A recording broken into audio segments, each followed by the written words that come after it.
Hey, everybody, and welcome to another installment of Split Second. My name is Julio. Let's just cut the BS and get down to the thing. Hey, everybody, welcome to a new installment of Split Second.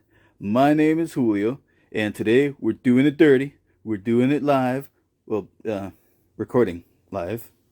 But we're doing it uncut. Hopefully, I'm gonna try to do this in a quick burst to save the editor, me, some time. All right, because I really want to get this video out as soon as possible. There's a lot of stuff going on that you guys can't miss. So let's do the thing.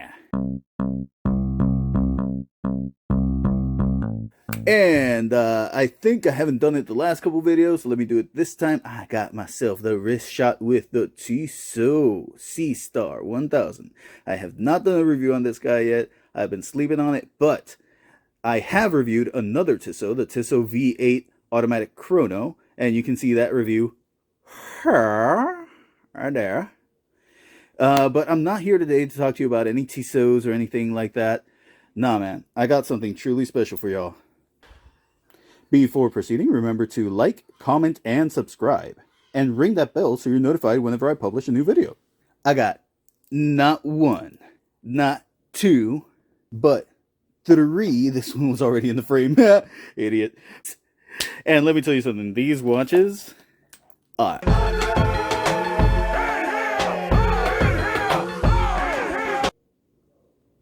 What? Bubba Sparks? Really? It's 2022 and you're making a Bubba Sparks reference? Who is that for? What's wrong with you? This is why you can't grow your subscribers. And we're back.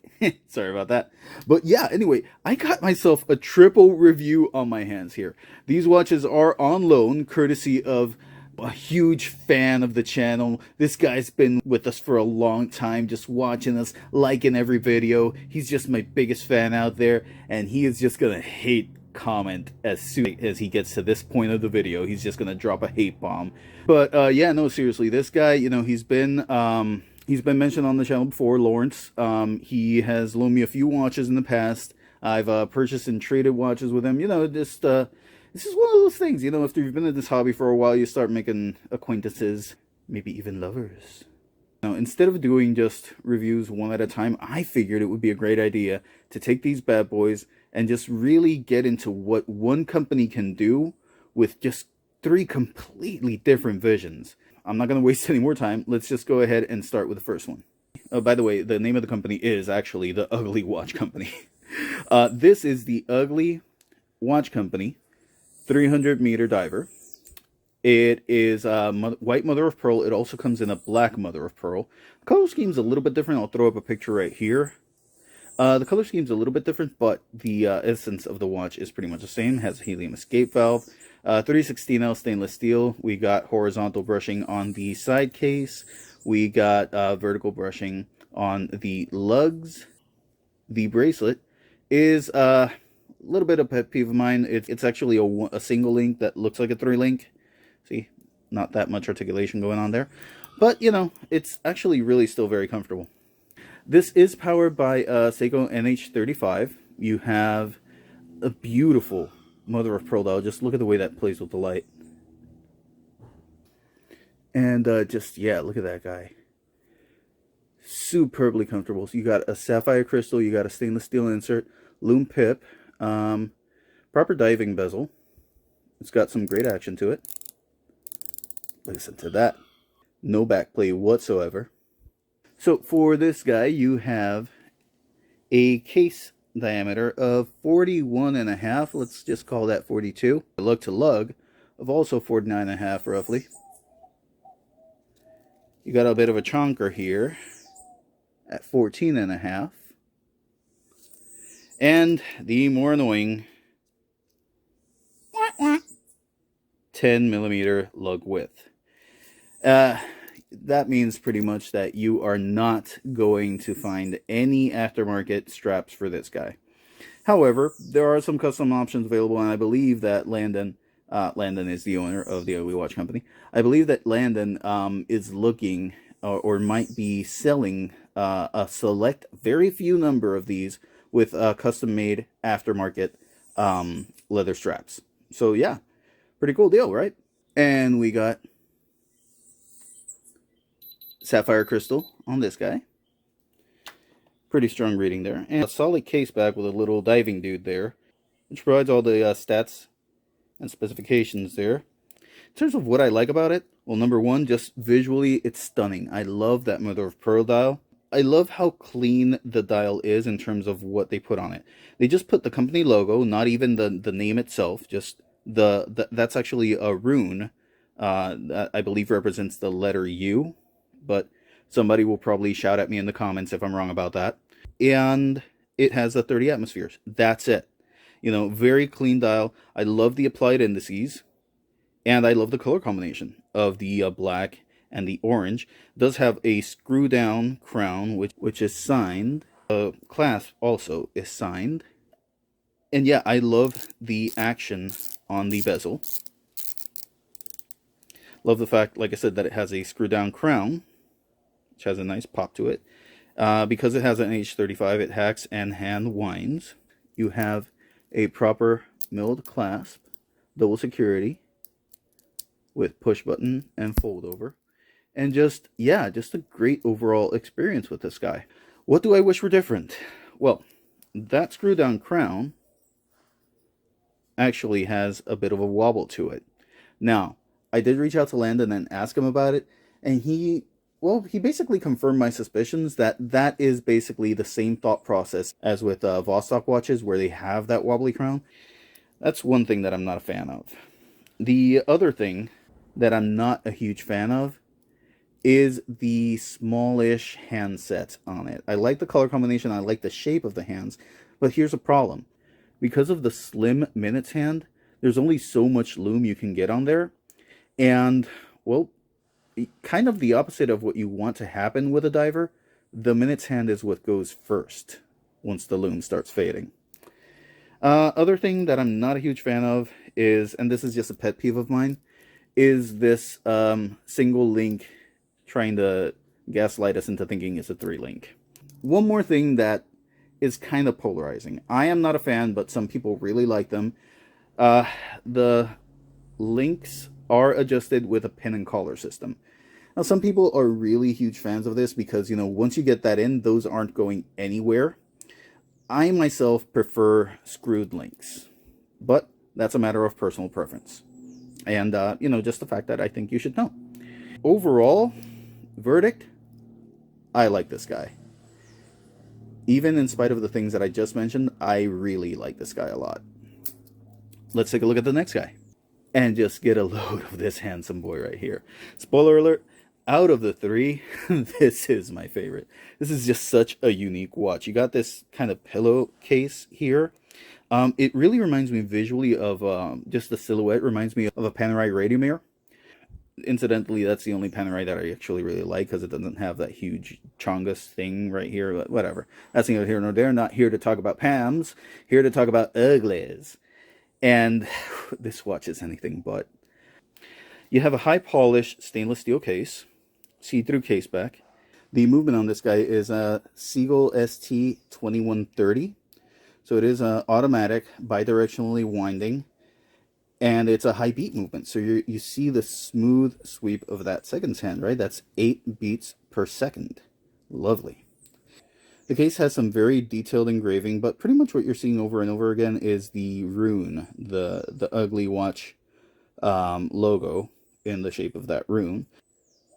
You do have a couple of fleurs de lis on either side of the crown and on the other case side as well. But yeah, pretty much everything else that you're going to see here is the ugly logo. Again, I should call it the rune because that's what it is. You even have it on a rehaut. Now, notice how I say rehaut and not rehaut chapter ring. Those are two different things, rehaut and chapter ring.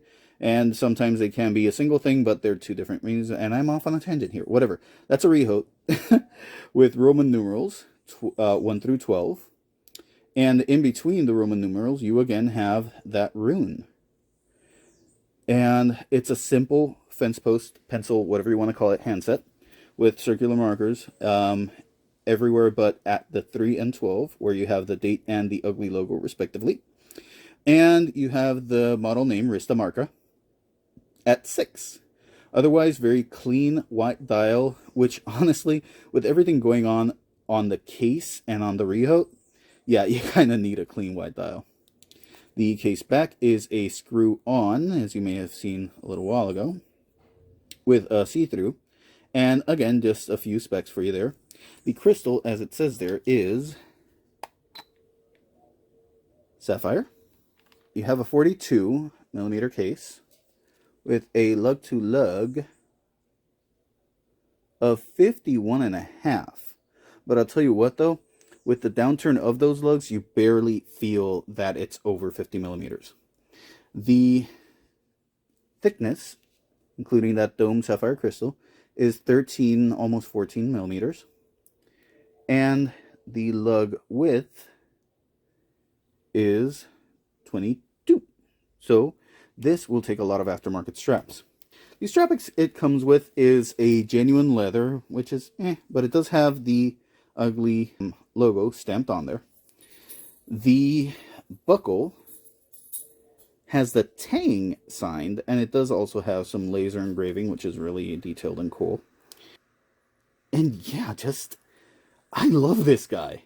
I'm having a real hard time coming to terms with the fact that I need to return this to someone else. So what do I like about this watch? Pretty much everything. I'm having a hard time. Really, there's just a couple things that I think I can say that I dislike about it. And I think that'll be easier, because pretty much everything else I'm a fan of. So, number one, and again, this is a pet peeve.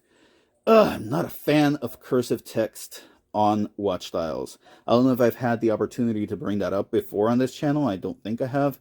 But just cursive text, it gives this impression that you're trying to be fancy. So, I don't know, whatever. But honestly, it's such a minor detail that again, I love everything else about this watch. I am willing to forgive that cursive text there. And you probably don't care about it. Other thing that I wish this had is a screw down crown. This is actually just a push-pull. So I wish it were a screw down crown, give you a little bit more water resistance. I also wish that you maybe framed the date window, give it, a little bit more, just a tiny little bit more elegance, and, also match kind of almost the applied markers there. But, whatever. And yeah, the strap, it could be better, but honestly, you're getting so much watch for your money and such a great buckle and Tang. You can just get an aftermarket strap. That's no biggie. This is a standard 22 tapering to 20, so you can find a better aftermarket strap. That's no big. And honestly, if you're gonna cut costs somewhere to get a watch this good, the strap is nothing. And it is quick release, so that to me is just another great thing. Another thing that I love about the Wrista Marca is that little detail right there. The signed Tang instead of buckle. That little rune just peeks through the strap. Beautiful. Last but not least, we have the Ugly Watch Company Blue. And by God, look at that. I mean, I love me a mother of pearl dial, and just look at how this plays with the light, the iridescence. It's just,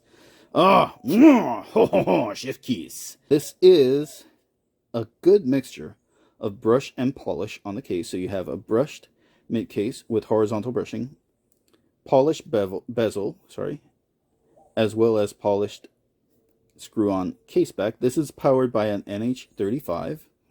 And again, just with the Wrista Marca and just with the diver, you have just such a clean dial execution. Rune at 12, automatic at 6, that's it. You have interesting indices, they're all applied. You have interesting indices at 12, 3, 6, and 9. So there's stainless steel with this just kind of loom strip. You also have loom at the back end of these indices. I'll get a shot so I can better illustrate what I'm talking about here. At 3 o'clock, you have the date. It is framed with a printed frame on it. You got a pretty slender handset there. And I just like this watch. It's got a casual, dressy vibe to it. Very uncomplicated, very uncluttered, just lovely. This watch does also have a signed crown and signed buckle, like this style of buckle here. This watch also features sapphire crystal with a pretty strong reading. And in terms of its measurements, we have 41 millimeters. We have a lug to lug of 47.5, thickness of 11.5, which honestly, for a watch with an NH35 in the back, 11.5 thickness is amazing to me. And you have 22 millimeter lug width, sorry. Which again means that with this guy, you can have any myriad of strap options. Now, speaking of strap options, the blue comes with a spare strap, and the one it's on is actually a spare strap. I don't care much for this blue strap, just because it's got this shiny texture. I'm not a huge fan of it, but this brown is just something else. It's aging very nicely. The light blue stitching plays very well with the dial. I'm a fan of this, and this is what I've been wearing it on. What do I like? I like everything on this watch. It is very hard to find something to complain about with this guy. If I had to nitpick, the hands are just a little bit tiny, but honestly, that's in keeping with the style of this watch. It's more of a dressier casual look. You don't really need huge handset. The one thing that I do have a pet peeve about with this guy is the loom. The loom execution across the board on all three watches, you can tell it wasn't a huge priority, but especially with this watch and with the diver, it's slim pickings. I mean, honestly, I'm just kind of a loom fetishist, and I think that if you're gonna loom a watch, you better go big or go home. I think this is an interesting concept of loom, with just kind of the loom strip in the middle and then these little doodads at the end or at the beginning, however you want to think of it, of each index. But it could have been better, in my opinion. I also wish it had a screw down crown. This is also just a push pull. But, you know, other than that, this is, I mean, for the money, it's a great watch. So, yeah, in terms of packaging, with both the Wrista Marca and the blue, you do get this kind of standard little cardboard watch box, which is fine. You know, it has the company logo on it. But you do get spare straps on both of those. With the blue, I'm not sure if it comes with everyone, but with the blue, Lawrence actually received a cool little patch too. So, you know, they both have warranty cards on them, which all ugly watches are provided with a 2-year warranty. The only difference in terms of packaging is the diver. The diver came in this little clamshell thingy with a zipper, which is actually pretty cool. Could serve for travel. I don't know. Pretty neat. Now, funny thing, the complaints I have about the blue, because Ugly just launched a Kickstarter for the follow-up for the blue. The blue was sort of kind of almost a proof of concept. I like to think so anyway. The blue was kind of a proof of concept for what the Ugly Watch Company just dropped. So on April 22nd, they dropped a Kickstarter for the 100-meter sports watch. And it's basically the blue with a bracelet which has screw links on it, a screw down crown, and an increased water resistance of 100 meters. The blue basically has only 50 meters of water resistance. Also, the sports is going to come in 4 amazing mother of pearl colors. You have black, blue, pink, and purple. And yeah, I'm going to go ahead and leave a link to that Kickstarter. Honestly, you should be backing it, because this is just superb quality, great looking watch, and you're just getting so much bang for your buck here. And Landon only made it better by adding a bracelet option and a screw down crown. So that'll be it for me. What did you think of these uglies? No, seriously, what are your thoughts on these watches? I'd love to get your opinions. Leave them in the comments down below. Remember to back that Kickstarter. It went live on April 22nd. You're going to see information in the Kickstarter link as to, how long it's going to be running, the tiers, and all that fun stuff. So that'll be it for me. Stay safe, mask up, and be kind to each other, because life can change in a split second. Whoa! You made it all the way to the end of the video? Really? That's amazing. Even I don't make it all the way to the end of the video. Well, if you like what you saw, click here for another video and click here to subscribe to my channel. Don't forget to ring that bell so you're notified whenever I publish a new video. Thanks for watching.